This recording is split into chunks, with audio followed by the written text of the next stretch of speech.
Hello, everybody. My name is Chase Osborne, and as always, I'm your host of Fresh Off the Press podcast presented by Blue Manatee Press. Welcome back to an all new season, season 2, just for you. And with the new season comes new changes. As you can see, literally, if you're listening to our podcast on YouTube, you can see us as well. That's right, you can now listen to us and watch us too.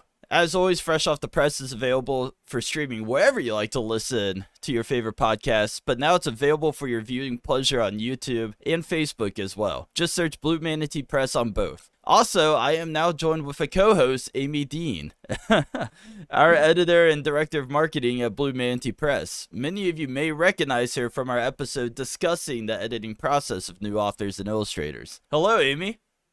Hi, Chase. I'm excited to be joining you all on a more regular basis. Just a quick little bit about myself again, for those who might have missed that first episode. As you said, I am the Editorial and Marketing Director for Blue Manatee Press.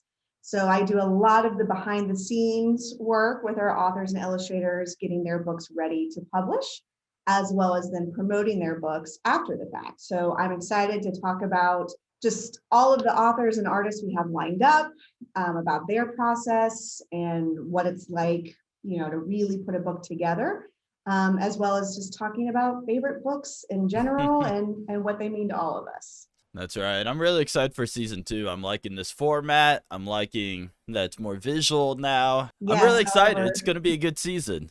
yes, I think so. Hopefully, while I appreciate the sunshine, it does definitely make a glare in my office. So, but now it just looks like have a special spotlight You just got to behind hang me. up some flags and lights behind you, and Yes, spice yeah, up the office a little bit. exactly. For our episode today, we have a very special guest to help us celebrate Heart Health Awareness Month. He is a pediatric cardiologist with Cincinnati Children's Hospital and the co-author of our Heart Healthy picture book, Hank the Heart, Dr. Ryan Moore. Welcome, Dr. Moore. Thank you. Appreciate having me. Yeah, we're excited to kick off season 2 with you. So just to get right into it, what was your inspiration for Hank the Heart? So, there's a couple things that have inspired me over the years. So I am a pediatric cardiologist. So simply put, I'm a kid's heart doctor. And I originally went to school for digital arts. And so I went into, planning out and most of my childhood and kind of early on, I wanted to be an artist, and including a lot of it was mostly cartoons. So when I was a kid, I used to send a lot of, sorry, I'm on call too, so It's okay. beeps and buzzes. But when I was a kid, I used to send a lot of cartoon ideas and comic ideas to Disney. Nothing ever got picked up, unfortunately. But that was one of my kind of growing up. I was always into drawing characters and cartoons and that type of thing. And then when I, got older, I have a lot of family members that work in the medical field. And so that was always drawn to that area as well. So when I was in college, I was looking into digital arts and also medical illustration. And while I was doing that, I was taking biology courses, realized I was much better in the science area than I was in the arts. And so started to kind of pursue that with the hopes of eventually getting back to doing some art in my career.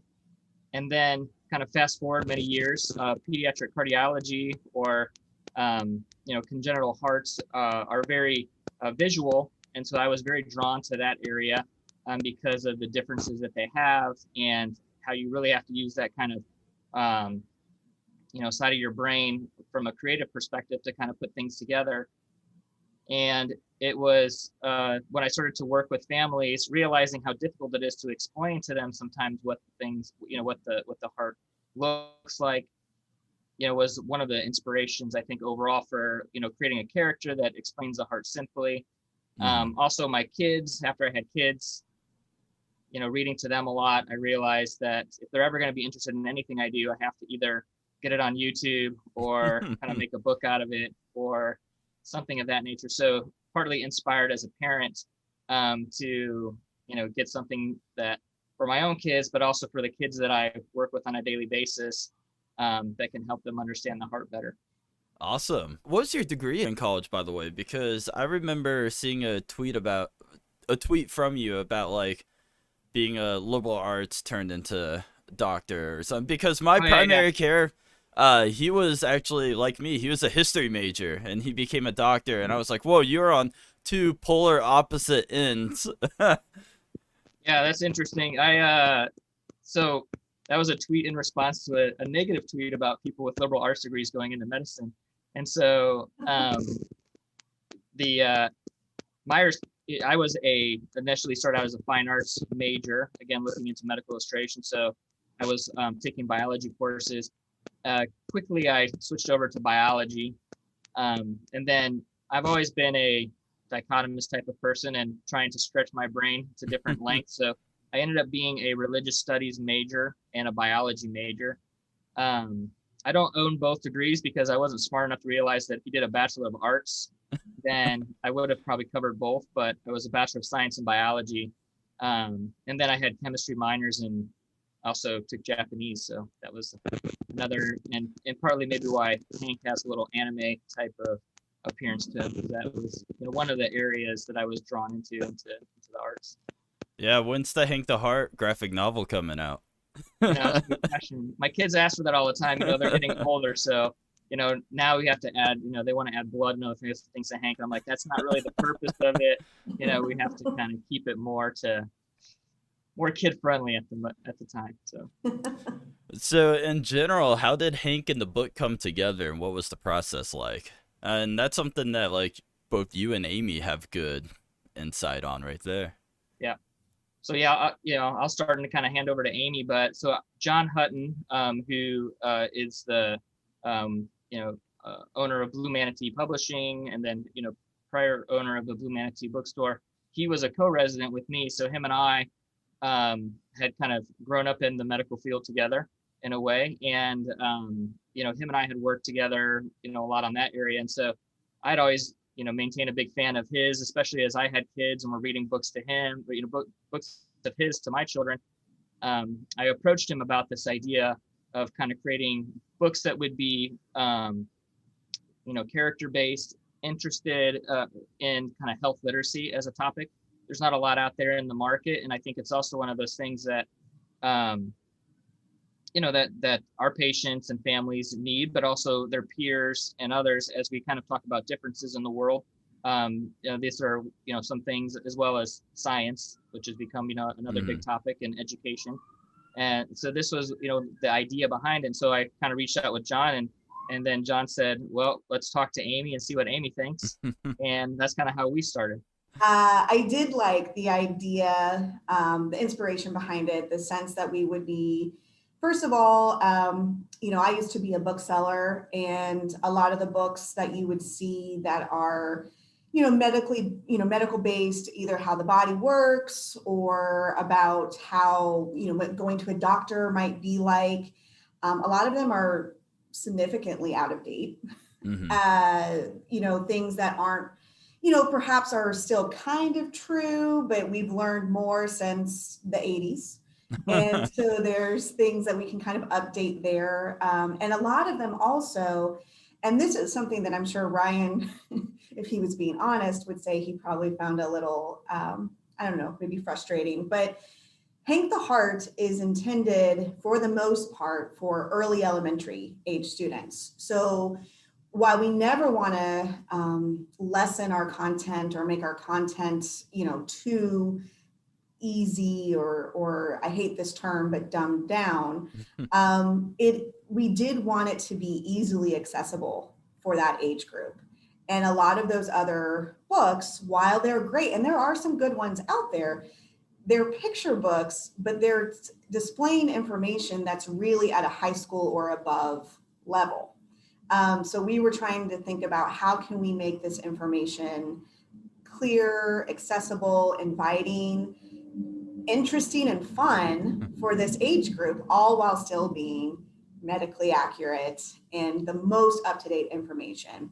And one of the things I was really impressed by was, Ryan, Dr. Moore, and his team at the Cincinnati Media Lab, who are in fact medical artists.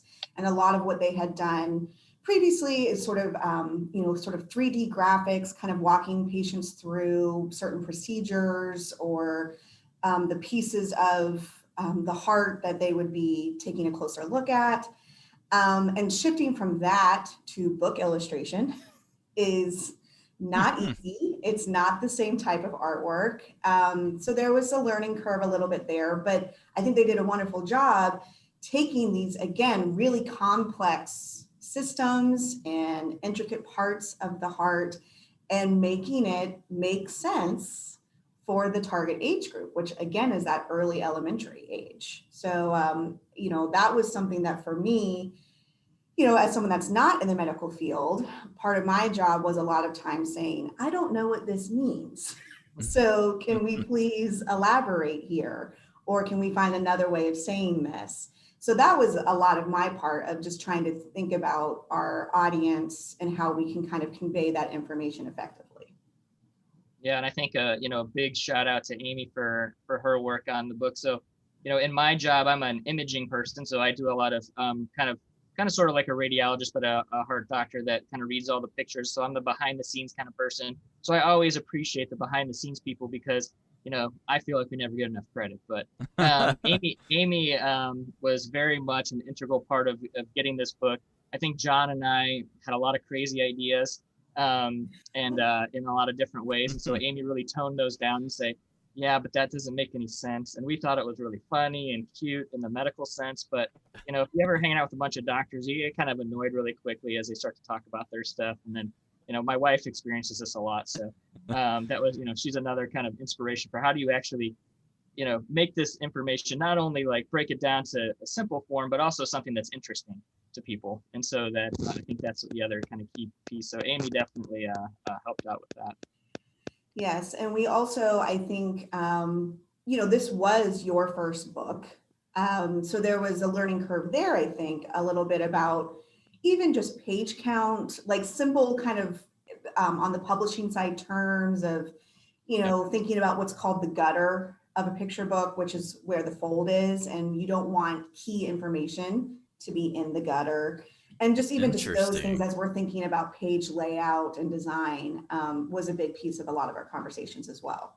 We probably use Amy to her max abilities, what she's used to. Yes, we had a lot of long meetings, but I was always, again, just speaking about the artwork for a second, one thing that really impressed me is the artists worked digitally. Yeah. But one of the things that I was really challenging them with is one thing that Blue Manatee Press that we kind of pride ourselves on with the artists that we work with is a lot of them, these days, everything is digital at some point, but we do like things to be as hand touched as possible. I don't know, we're a little old fashioned that way. We feel like it adds a little extra heart or human connection there. So Ryan and Dr. Moore and the artists at the Cincy Medical Media Lab were really great and open to the idea of, okay, so how do we take this digital art and very complex art and give it some texture and give it some life that feels a little more hand touched. So if you have the book, Ink the Heart, you will see a lot of texture in the artwork. You'll see a lot of just really good colors and vibrancy, use of color to show different things. So I was really, I hope this doesn't sound condescending, but I was really proud. Yeah, I think how they were able to do that. Yeah, our team was too. So the Media Lab, for those that don't know, at Cincinnati Children's, we're very unique in the sense that we're probably the only children's hospital, I'd be willing to wager in the world, that has as robust of a digital arts group and medical illustrators than anybody. So it's basically like a little Pixar Studios built into the hospital. So we do a lot of work that is, they're phenomenal. So Jeff Simprich is the lead animator. He's been here now. Him and I started working together like about 10 or so years ago. Ken Tetmeyer, who's an ICU doctor at Children's, is kind of the director of it. And he was the originator of this idea, and he had done this in the past. And so when he came here, he brought Jeff on, and then I started to work with them very early on to kind of create models.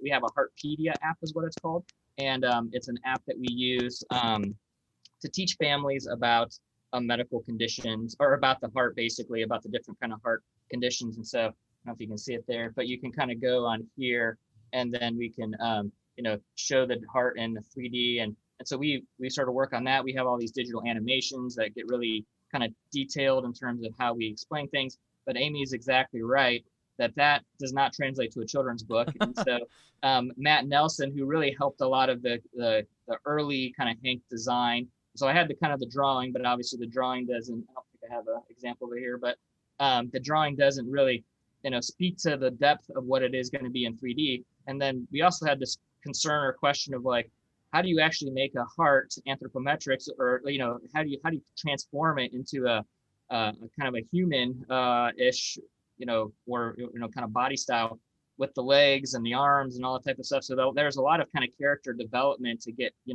Hank even in a realistic type of setup. Because my goal always was, you see a lot of hearts when you kind of, go on to, when you Google images of characters for hearts, they're either doing the Valentine's Day heart or they're doing some variety of it. But we wanted to be 100% anatomically correct with Hank, which he is. But then we also had to come up with this idea of how does he move? And so the tricky part was his legs. That was the big part. And then his arms, which are actually his coronary arteries, are the vessels that feed the heart. And so Matt Nelson did a lot of work on that and rigging the model, developing that character. And then Kat Musgrove did a lot of that, a lot of the work in translating that then into the book. And she did, I think, a great deal amount of this with the book and kind of bringing Hank to the 2D, but also the children's book kind of atmosphere. So the thing I love about, digital art just in general is it's so translatable in different ways. It can become like an animation, which we do have some Hank the Heart animations on the Cincinnati Children's YouTube page, and we're making more. It can become things like a children's book. There's a 3D print of Hank that That's awesome. That Matt's kind of helped create, so that we can have that file available for people to download. And then we're also creating a lot of, you'll see it with Cincinnati Children's, we're creating a lot of content this month for Heart Awareness Month, coloring pages, different activities, different images. And so, again, that a lot of that work right now is coming out of the Media Lab. So they've done a phenomenal job with it. Yes, they have. Taking that one step further and talking about a lot of the content. Nice. I like that. I'm all about every single thing that you can possibly make out of it. So we're making a Hank plushie. Thanks to Amy for connecting us with that. And then, other things. We have these badges here, and there's these, we're going to make kind of some felt Hank things for our badges and everything. Sorry, Amy. No, not with all the merchandise. I'm all into the. Yeah, how do I get one of those coffee mugs? That's Yeah, I need to get a customized one. Yeah, I think I have the same coffee mug that you, well, a different one, but I have that one too. I have the child. Yes. Oh, Grogu. There we go. Yeah, this is why, this stuff is important, right? Because it gets, people engaged. They think everything's cute. You always got to make it really cute. Yes, we're working on some Hank related downloadable resources and materials as well. I'll give a quick little shout out to Chase, who's with us, who designed Valentine's Day cards. Nice. Cards that will be downloadable from Blue Manatee Press's resource page, Rainy Day Resources page. That will be the Valentine's Day cards that my kids will be giving out to others. So awesome. That makes me happy. No Pokemon or anything else this year. Hank the Heart. So, Ryan, one thing I want to talk a little bit more about the content specifically in the book, Hank the Heart. I don't know. I'm going to show a couple pages here. Hopefully, I apologize that there's such a wild glare in my office right now. But essentially, a lot of the book is kind of showing how the heart works. There's a lot of graphics in there that kind of show like pulse points and the arteries. A lot of really good glossary terms. But the other thing that I think is particularly unique about Hank the Heart is it also addresses the idea of congenital heart differences, the idea that sometimes hearts don't always work the way we want them to or need them to. So what might be involved there in repairs. There's also resources for family support. for those families that are experiencing, congenital heart differences and all that's involved with that. So, why was that so important for you to include and Hank the Heart, and what are you hoping that families get from that? Yeah, no, I think that's a great thing. And I think that's a lot of where you actually helped us out a lot in terms of how do we get this in there in a way that, we don't want this to become just a book that is given to families who, because I feel like then that kind of diminishes, the impact and the value of representing this group. We wanted to be able to make, bring up congenital heart differences and what that means in a way that, can flow with the book, and then can also, be something that people can say, I didn't realize that. Or, I have a friend that, whose child has had a heart condition or something of that nature. So that was one thing, was really just getting it out to the general public, that this exists. There's a lot of great organizations out there that are supporting these families. Obviously, my job is to, work and support these families. So that was quite, another reason why it's important. And then the other big part is, I think it's also an opportunity for us, especially to reach out to the kids. Often in the medical world, and kind of, we are looking to the parents and the families and the caregivers, and we're explaining everything to them. And the kid's just kind of sitting there. When I go into clinic, I kind of approach it completely different. First, I ask the kid, did they drive to clinic, or did the parent drive? Or, I try to break the ice a little bit with just really focusing on the kid, that, they're here to see me. That's the primary, thing. And then I ask them, who they brought with them today. And we really start off with, they're the focus of it. And I think that's, for us, in my opinion, the next kind of reach is to get to the, kids, to help them understand. There's a lot of anxiety. There's a lot of stress that they deal with. There's a lot of, uncertainness about their condition. That's also something where, we call it congenital heart disease and congenital heart defects. And those aren't really terms that, in my opinion, we should be using around kids. They shouldn't be thought of diseased or defective in any way. So that's why we introduced the term differences in this book. And we're writing some kind of, articles about that for kind of the academic medical world, that we should be using things like differences and the like when we're talking to kids about things, because we're all realizing, in a very challenging way this past year, but the differences are really good. And I think right now we're getting into a stage where differences are very much accepted and also encouraged. And so it's an opportunity to take that with, kids who have pre-existing conditions, so medical conditions. They don't always feel included in some ways, or if they do, there's always an opportunity, to limit any sort of unnecessary questioning or things that may make them feel, uncomfortable, just by, the sheer fact that they have like a scar on their chest or something like that. So we wanted to really introduce that, give them a little bit of empowerment. John and I are working with some other pediatricians that are in the medical or in Cincinnati Children's, and we are really looking to bring this to light for racial injustice, pre-existing conditions, any sort of equality, equity in terms of healthcare resources. We're really trying to reach out to the kids and provide them, as Cincinnati Children's, as a pillar of the community. We want to be able to help you to be able to, get through things that are challenging. Kids are actually, one of the things I love about pediatrics is kids are the most resilient people you will ever meet. I believe that. We always kind of joke about this, but in the hospital, we always see the kids always have the mask on the right way. You see parents, a lot of parents have it like this or like this, sometimes like this. Like, the kids are always wearing the mask the right way. And the kids are always the first to point out to somebody, hey, you're not wearing your mask right. I mean, that just speaks so truth to the fact that they understand how things work. They're go with the flow type of people. We can learn a lot from kids in terms of that. But then we should also be, working alongside of them to provide them these kind of tools so that they, can feel comfortable. Congenital heart differences. I love that term. I'm very philanthropic and very passionate about people with developmental disabilities. I come from a family where autism is very prevalent in my family. It's very much a part of us.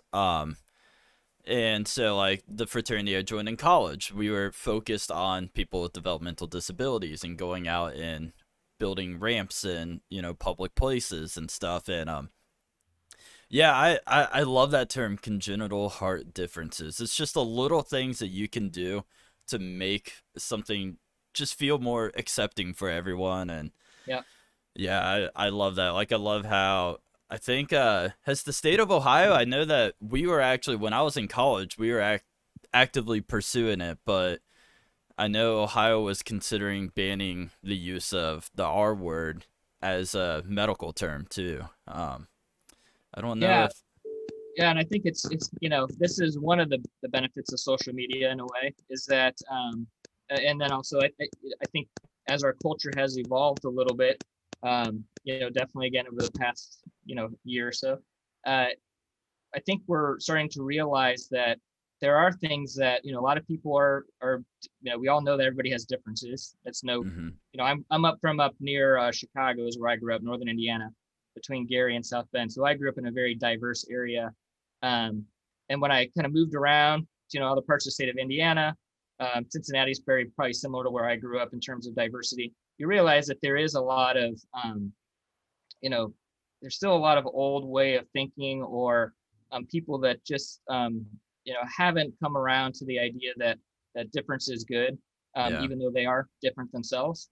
And so I think the other nice thing, in a way, just we're sharing kind of Heart Awareness Month with Black History Month, and Hmm. where this kind of becomes again very important is that we're taking opportunities to recognize those differences, and recognize that as a culture and as a group, we embrace that. I mean, I think that's the thing, and kids embrace that to the T. I mean, they always embrace it. I mean, they're never born with any of these biases or any of these types of things. Hmm. They're things that they learn. And so while we're teaching them, we should be teaching them alongside. And that's again why I think even though my Hank poster that I wrote before our meeting fell down, this is why Hank the Heart to me was very important, because again it allows the opportunity to not only teach a little bit about why I think the heart's very cool, but also I think it allows that opportunity to kind of squeeze in there. Hey, there's kids that have differences. They're on the playground just like you are. They're doing the same things you are. These are kids that you should definitely embrace for their differences. Yeah, as I was in late junior. I may have just started high school when I was diagnosed with essential tremors, and it's only progressively gotten worse. And it was one of those, it just kind of haunted me as a kid because I would go on a date with a girl and I would like hold her hand or hug her, and she every single time they'd be like, "Why are you so nervous? Why are you shaking so bad?" I'm like, I can't control it. It's just what I do, and it's funny because I don't even notice that I'm doing it that bad. I can hold someone's hand and I don't notice that I'm shaking. Some days are a lot worse than others. I love filming stuff. I love photography. Some days I can't do that because I cannot steady my right hand enough at all. Being a server and bartender was always fun because you didn't know what kind of day it was going to be. Um, but I just learned how to maintain it. But it was that little difference that it was one of those like people always pointed it out, and I didn't realize how bad it was at times. And I don't know, but What's interesting it about made that me is, me, you know? yeah, a lot of people that so you're obviously very good at public speaking. Now over kind of our new way of public speaking, video and chat. A lot of people with essential tremors are actually very good public speakers. So it's interesting that you kind of share that. Amy knows very well. I am not much of a speaker outside of like recording and streams. It's weird. I have a good way of like triggering something where I can talk and I feel really comfortable.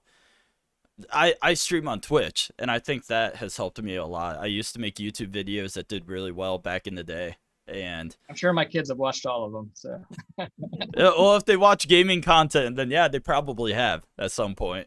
is there any kids that haven't watched gaming content? I've learned this is so the other goal of John and I think it's even in the book. This is a lifelong challenge, not only as a pediatrician but as a parent. We talk about some healthy topics. So we said this was all John here. So we have Hank lives, if you can see that, Yep. 5110.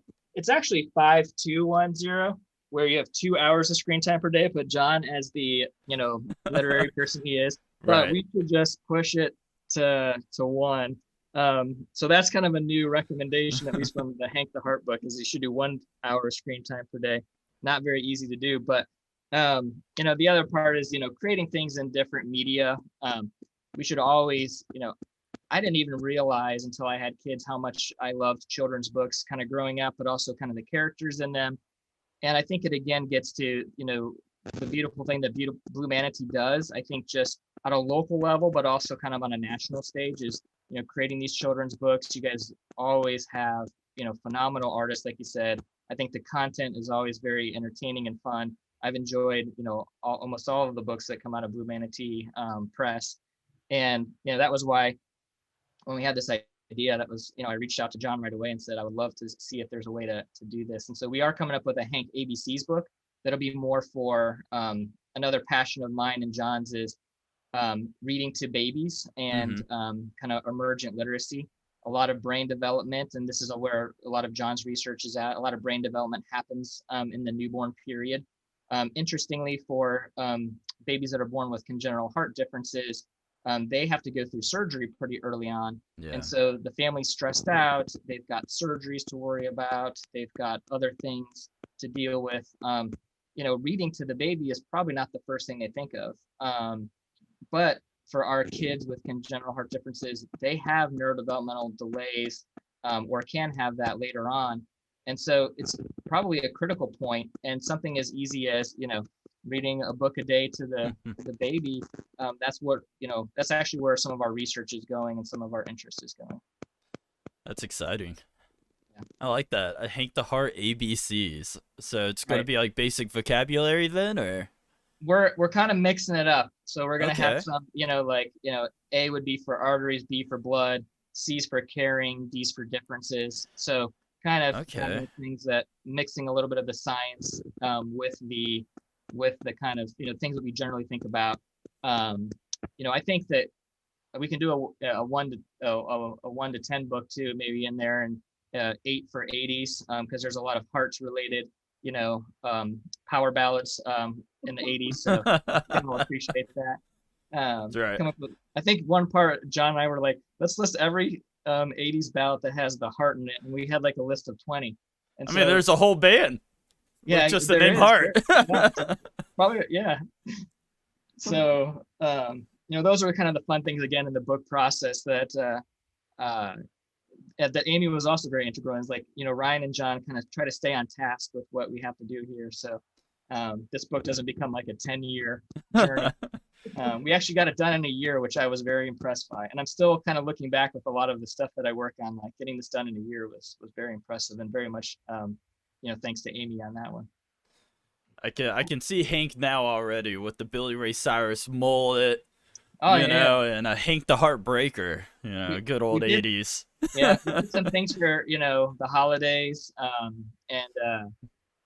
think that, that was, again, another learning opportunity, because I was thinking of making Hank a pilgrim, and my kids were like, no, we don't really, pilgrims aren't as well, liked as they used to be. They stole Right. Hank from, yeah. So Yeah, I'm like, okay, well, let's do Hank with a turkey. How about that? yeah. Turkey's good. Turkey still works. That's right. Hank yeah, the Hungry Heart. Yeah, we're doing some stuff for, obviously, for Valentine's Day. This is our big month. I think Heart Awareness Month. And really just, again, if you follow us on our Twitter account, Cincy Kids Heart, you'll see a lot of stuff there. On our Instagram. Actually, we don't have an I don't think we have an Instagram, but You do on not. my I tried Instagram- tagging you I know. the other well, day. Yeah. I have an Instagram at RAMoreMD, so people can follow me. I'll be posting a lot of content, but a lot of our stuff will be on Twitter and Facebook. I guess to start wrapping this up, what are some general tips for keeping the heart healthy that you want to give the viewers or listeners out there, specifically for children or the listeners' children? Yeah. So I think it's interesting, because when you think of an adult cardiologist, they're really focused on getting you back into shape from all the bad choices you made in life.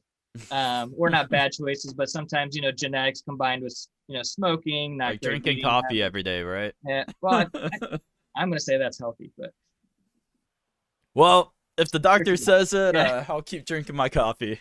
But as a pediatric cardiologist, a lot of that work is actually, there's specialists within pediatric cardiology that kind of our preventative medicine group. And so what they're working on is, some of the big things that happen. I think, again, a lot of it genetics related, but any sort of obesity or nutritional issues that happen. But I would say that just general stuff. We're very much in a screen age. My kids are virtual school now most of the time. I think they're going back this week, but um, we are all very much tied to the screen. So one of the things that I would say, and I'm also a very avid gamer. What games do you Uh, play? well, yeah, we have a side conversation on that. We can go. Okay. Yeah. But now I play Little Big Planet with my kids. But That's a great game. yeah, I used to be very much Call of Duty and all that stuff, but now I've retired. My brother and my cousin or my nephew made me retire because I kept getting killed too much. Um, but I play a lot of video games. I actually think a lot of my creativity came from video games early on because I played a lot when I was a kid. But now I also played a lot of sports, played a lot, was very active outside. So I think it's really trying to find a balance. I think we really need to, if you spend an hour of screen time, you should spend an hour outside doing something, really just any activity you can do. I think the biggest thing that we're challenged with these days is finding activities and doing activities. I think nutrition has come around so much, so well that we have so much more information. I'm learning, my wife is very, good with nutrition. I'm learning all the things that I used to eat and still try to eat sometimes or drink in terms of like Diet Mountain Dew and stuff are not very nutritious.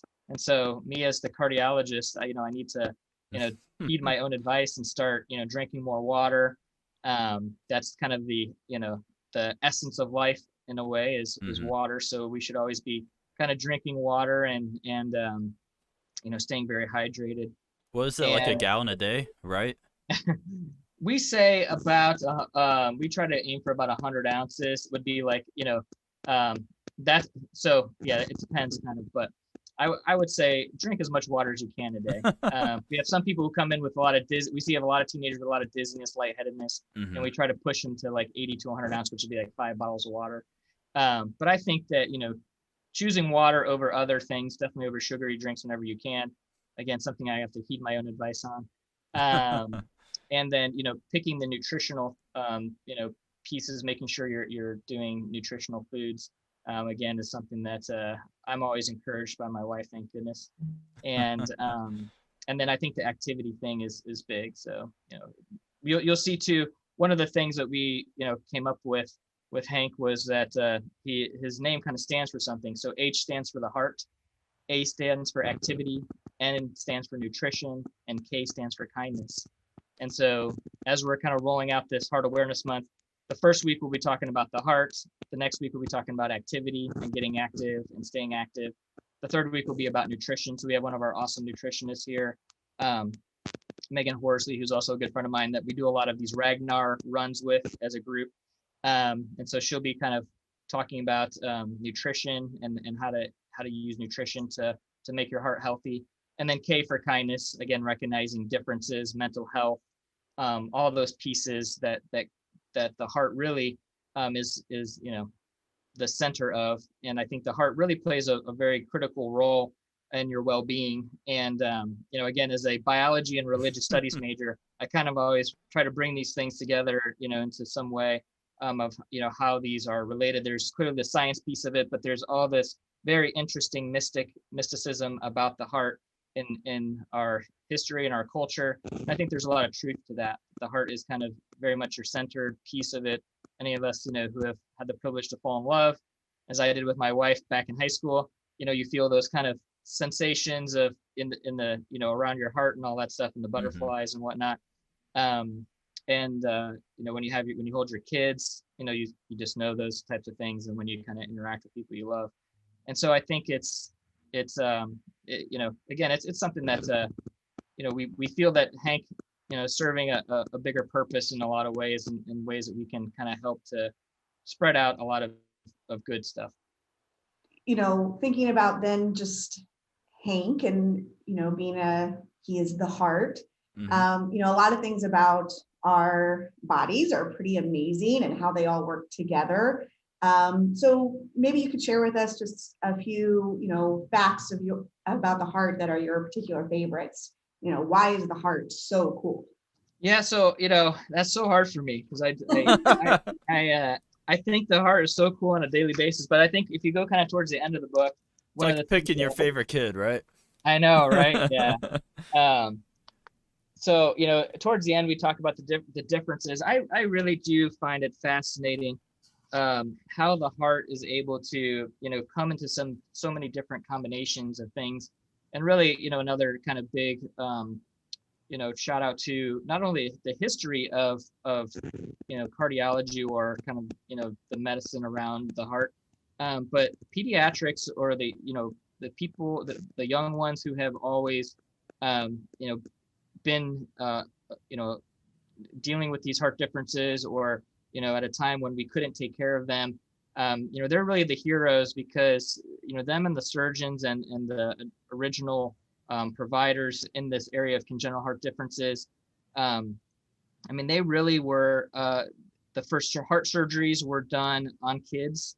The first time that anybody went inside of a heart, that was always it's hard to believe, but this happens into the mid in the 1950s, and so it's not like heart surgery is all that new, but Mhm. it is one of the things where it was always pediatrics, always the kids who were kind of the ones that again were the heroes, and should be recognized for that they pretty much started this whole process of us being able to take care of the heart, not only for surgical but a lot of the other kind of medical or procedural things that we do, was all of these the working with children, and them being kind of the first to have like their hearts operated on in the scope of heart surgery, the first to have to go into that. So I think a lot of what I'm interested in from the heart perspective is the differences piece, but I also think it's a fascinating organ in the sense that it creates its own electricity.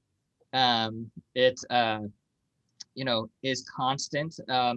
It, I work in the operating rooms a lot. I have my kind of scrubs on and everything today. And you see that, this is a very massive, powerful muscle. And the fact that it just keeps going nonstop all day Mhm. long, and, very rarely runs into any major issues. And even if it does have any issues, it can deal with them. I think is, again, very symbolic of kind of what the heart represents, that, it can kind of, take a lot and endure all, and kind of, overcome a lot of different challenges. I do like, this is not sciencey, but this is so I grew up, like I said, near Chicago. So this obviously I'm a big Jordan fan. One of the things that always stuck out to me with him is just the way that he kind of spoke about things, and that, and maybe Phil Jackson had a role, I don't know, but one of the great quotes that he had is, the difference between being great and the best is heart. And having that heart and being able to, I think a lot of us with our jobs and the things that we do, we think if we put in that extra effort, we kind of put our passions towards it, that the heart is a very passionate organ, and we kind of lead with our passions. That's really what kind of drew me to, again, going back to my childhood of creating characters now into adulthood, or kind of pediatrics, semi-adulthood, um, is kind of going back and what are the things that you're passionate about? What are the things that from your childhood that you were passionate about that you really can kind of bring to become great, at least within your own kind of scope of how you view yourself. Yeah, that's I think a really a great thing to be Yeah. able to kind of think about what means something to you, and how do you bring that something, how do you, out into the world, or how do you live that something Mhm. every day. So just one other quick thing, Ryan, before we wrap up officially. So, you just talked about working on a lot of characters and the idea of how can we, make these organs a little less mysterious, bring them, to new readers and budding scientists. So I know it's early stages yet, but are there any future titles that are kind of tied into the Hank world coming up? Ooh, sneak peek. Yeah. So John and I kind of, when we embarked on this, one of the things that we talked about, and then again, this is where Amy reined us in a little bit, was let's create this whole big kind of character, world, very similar to, Hank was partly inspired by, my kids. I have a younger brother who was into Pokemon. I thought it kind of went away. Then I have kids, and now everything's back into Pokemon and all this other stuff again. So this idea of kind of creating these characters around, the heart. So sneak peek, we're working on a brain book because that's, an area that John's very passionate about. I think it's a pretty good organ too. I mean, the heart does have to pump blood to it. So, and you do need your brain for a lot of, good things. But we're looking at, a way to kind of expand out this kind of universe of characters, and then be able to teach kids.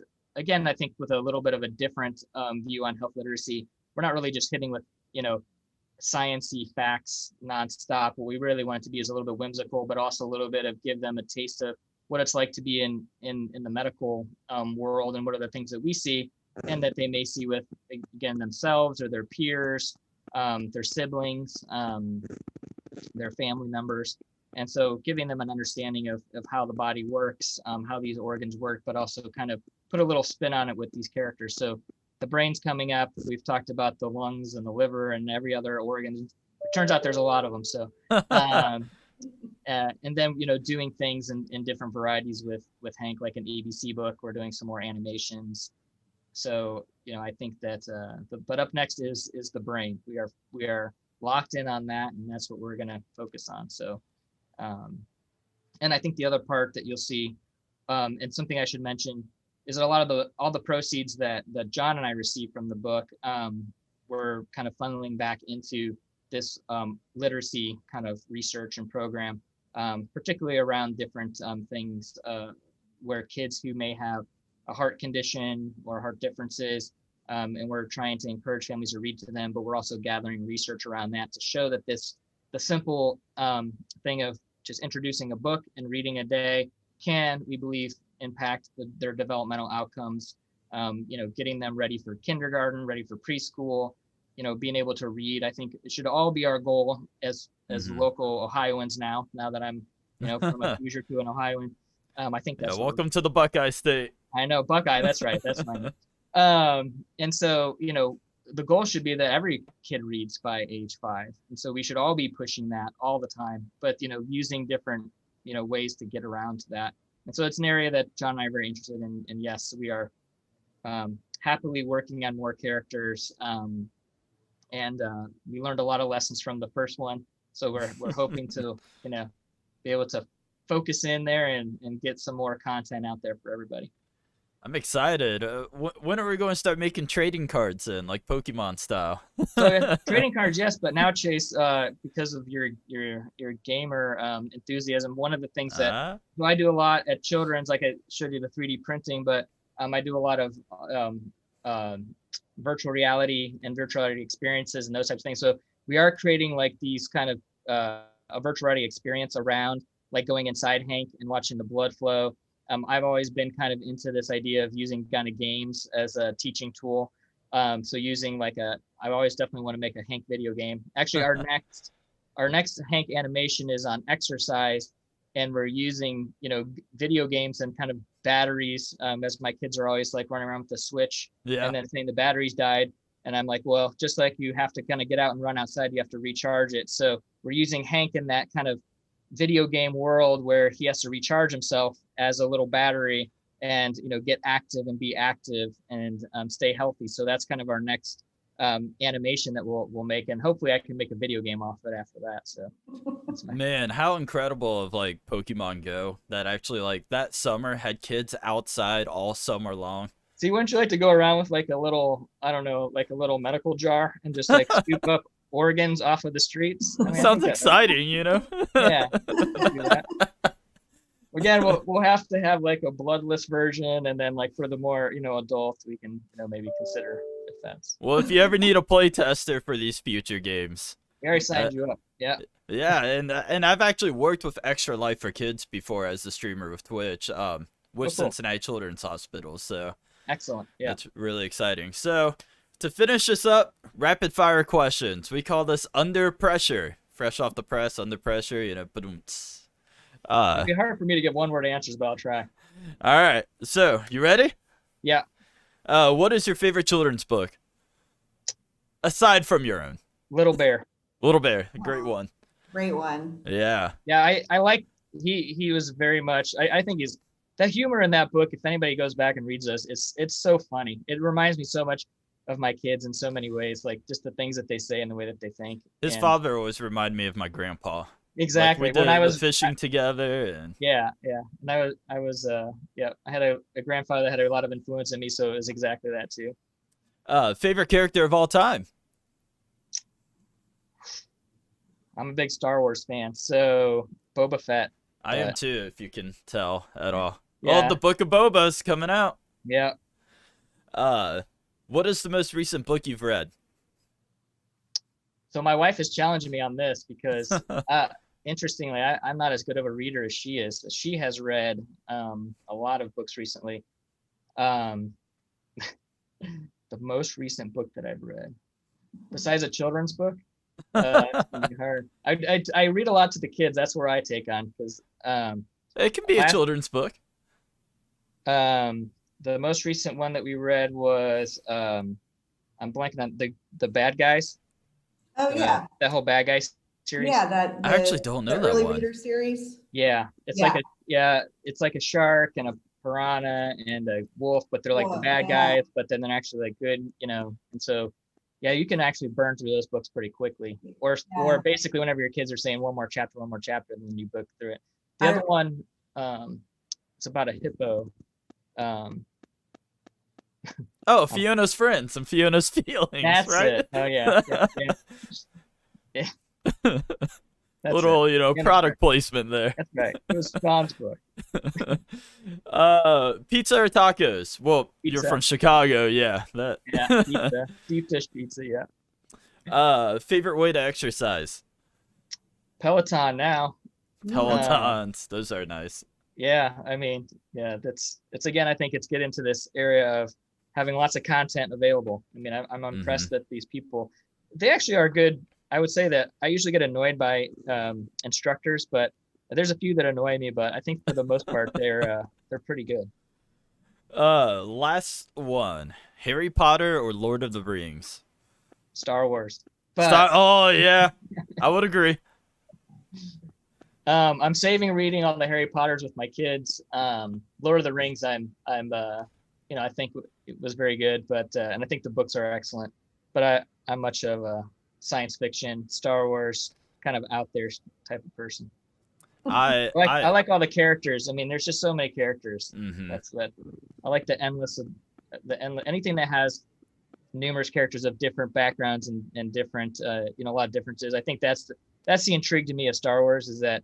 And especially with the new stuff that they've come out with, is that they're now really expanding on this whole kind of universe idea. Harry Potter and Lord of the Rings, I don't want to, there's just not enough characters in it. There's a lot. But. I mean, Star Wars is a whole entire universe, a galaxy far, Lord far of the Rings, away. There's only like 5 kingdoms. I mean, there's got to be more than that. So. No, that's exciting. So off the top of my head right here, last one. Which one are you more excited about then? What were they calling it? The Book of Boba or the new Kenobi series? The Book of Boba, because I think it'll be going back into, I'm hoping it's going to be how he got out of the Sarlacc. I think it'll span a few, like going into the past. I think the Obi-Wan Kenobi, we all kind of know what happens with him, right? So I'm just excited to see Ewan McGregor is my favorite actor from this. Yeah, Ewan McGregor. I mean, that's big. But I think that is a huge thing. It's going to be good for sure. All right, well, Dr. Moore, thank you very much for kicking off our season 2 new format. I think it was very insightful, and we learned a lot. Well, thank you guys. I appreciate it. Thank you so much. Everybody have a beautiful day. Thank you, and happy Heart Awareness Month, and happy Black History Month. All right, everybody. Thanks for tuning in. We appreciate you listening.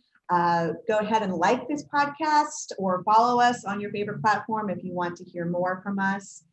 You can also connect with us on pretty much all of the social media platforms. So yes, on all the things. You can find us at Blue Manatee Press or on Twitter, B Manatee Press, but Blue Manatee Press should do the trick. If you have ideas for future podcast episodes or would like to send in some questions about recent episodes, feel free to send us an email at marketing@bluemanateebooks.com. And yes, while I am an editor, I always like looking at new book submissions. So if you have an idea for a great children's book, board or picture, please send us your submission at booksubmissions@bluemanateebooks.com. And you can find our submission guidelines on our website at www.bluemanateepress.com. You don't even need an agent. Don't even need an agent. You think you have a good book idea, just send them our way. Yep. So again, thanks everyone for listening, and we hope you'll tune in for our next episode. Yep. Thank you, everybody. Amy Dean, new co-host. And as always, I'm Chase Osborne. We'll see you guys.